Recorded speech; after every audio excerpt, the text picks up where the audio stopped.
आपने कहा जन विश्वास यात्रा, आप कोई भी यात्रा कर लीजिए। नीतीश कुमार किए थे समाधान यात्रा, कितना बिहार की समस्या का समाधान हो गया।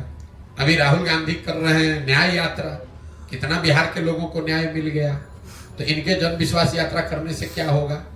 सबसे ज्यादा विश्वास आपने तोड़ा। 30 बरस से लालू नीतीश का ही राज है इस देश में, इस बिहार में। 30-32 बरस में बिहार से गरीबी कम नहीं हुई, पलायन रुका नहीं, बच्चों की पढ़ाई की व्यवस्था हुई नहीं, रोजगार मिला नहीं। तो अब किस विश्वास की बात कर रहे हो? जनता इतनी बेवकूफ नहीं है। आएंगे विश्वास यात्रा में, भीड़ दिखेगी, पैसे के बल पर, काडर जात के नाम पर कुछ लोग इकट्ठा हो जाएंगे, उससे कोई फर्क नहीं पड़ने वाला है। काठ की हांडी बार बार नहीं चढ़ाई जा सकती है। जिन लोगों ने आरजेडी को, लालू जी के, उनके बच्चों की सरकार को देखा है, वो जानते हैं कि ये लोग जात पात, हिंदू मुस्लिम और भ्रष्टाचार गुंडागर्दी से ऊपर उठकर राजनीति नहीं कर सकते हैं। वो आरजेडी का कैरेक्टर है। इन 4 चीज से ऊपर उठकर आरजेडी के लोग राजनीति नहीं कर सकते हैं। तेजस्वी यादव उससे अलग नहीं है। सर एक मिनट सर, ऐसा सोच है सबका कि आप 11 राज्य में अपने रणनीति से मुख्यमंत्री बना चुके हैं और बिहार में सभी नेता पर विश्वास नहीं है कि मतलब कहते हैं कुछ, करते हैं कुछ, तो आप पर कैसे विश्वास करेंगे? हो सकता है सर आप सत्ता में आके आप इसी तरह कर दें। बिल्कुल ठीक बात है। तो अगर आप यहाँ पर, हम खगड़िया में 20 दिन से हैं, कम से कम 100 सभाओं में हमने बात करी होगी। किसी सभा में दिखा दीजिए जहां हमने किसी को कहा हो कि भैया हम पर भरोसा करके हमको वोट दो, हम आएंगे तो तुम्हारा जीवन सुधार देंगे। हम सभा की शुरुआत ही करते हैं इस बात से कि भैया मेरी बात पर तो भरोसा करना नहीं, क्योंकि जैसे पहले के लोगों ने ठगा है, हम पर भरोसा करके हमको वोट दोगे, हम भी तुमको ठग सकते हैं। तुम खुद समझो, तुम अपने बच्चों के बारे में सोचो, तुम अपने बच्चों की चिंता करो, अपने बच्चों की भलाई के लिए वोट करो।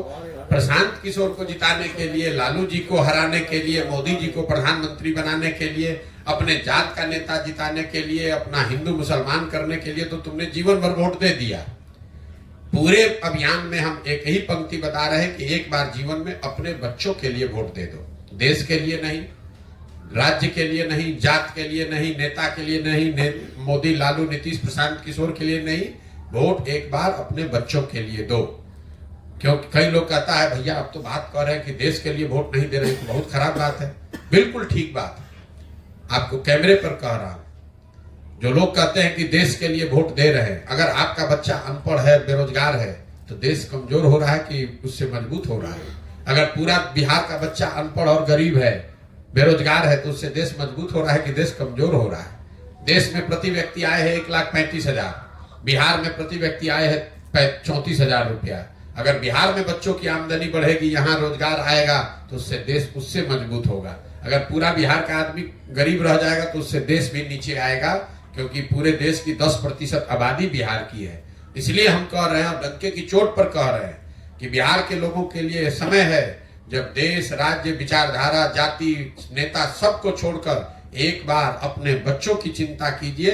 देश आगे बढ़ रहा है। इसी देश में बुलेट ट्रेन 1 लाख करोड़ का बन रहा है, खगड़िया में पैसेंजर ट्रेन भी नहीं चल रहा है। इसी देश में बिलियंस ऑफ डॉलर्स का इन्वेस्टमेंट आ रहा है, फैक्ट्रियां लग रही हैं। खगड़िया में आज भी लोग, खगड़िया, बेगूसराय में, मधुबनी, सीतामढ़ी में आज भी लोग 1960-70 के जमाने में जी रहे हैं।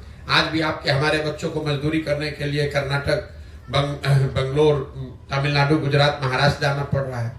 तो देश की तरक्की होगी, वो ठीक है, हो रही है, नहीं हो रही वो अलग विवाद है, लेकिन इस बात पर कोई विवाद नहीं है कि बिहार में कोई तरक्की नहीं हो रही है। और देश की तरक्की से बिहार और बिहार के लोगों का कोई फायदा नहीं है, चाहे वहां देश में कांग्रेस की सरकार रहे कि मोदी जी की सरकार रहे।